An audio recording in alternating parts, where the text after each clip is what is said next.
ఓ దైవజనుడు ఇలా చెప్పారు, మీ భార్యాభర్తలు ప్రేమగా ఉండాలంటే మీ ఇంటి వాకిడి దగ్గర చెట్టు నాటండి. అయ్యా, చెట్టు నాటితే ప్రేమ పెరిగిద్దా? కాదు. ఆ చెట్టు రోజు రోజుకు పెరుగుతున్నట్లుగా మీ మధ్యలో ప్రేమ, ఆప్యాయత, అనురాగాలు పెరగాలి.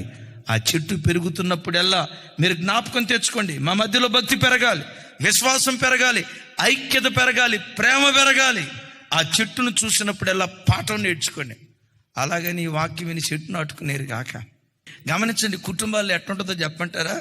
పెళ్ళైన కొత్తలో భార్య ఫోన్ నంబరు ఏ పేరు మీద ఫీడ్ చేసుకున్నాడంటే మై హెవెన్ అని ఫీడ్ చేసుకున్నాడంట. సంవత్సరం తర్వాత మై లైఫ్ అని ఫీడ్ చేసుకున్నాడంట. ఇంకో సంవత్సరం తర్వాత మై వైఫ్ అని ఫీడ్ చేసుకున్నాడంట. 4వ సంవత్సరం మై నైఫ్ అని ఫీడ్ చేసుకున్నాడంట.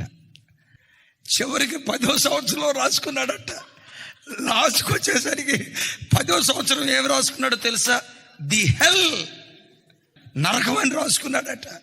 మీ వివాహమైన తొలి దినాల్లో భర్తను ప్రేమించిన దానికంటే, వివాహమైన తొలి దినాల్లో భార్యను ప్రేమించిన దానికంటే, మందిరంలో అడుగుపెట్టిన తొలి దినాల్లో దైవ సేవకులను ప్రేమించిన దానికంటే సంవత్సరం గడిచే కొద్దీ, వయసు పెరిగే కొద్దీ ప్రేమ కూడా పెరగాలి.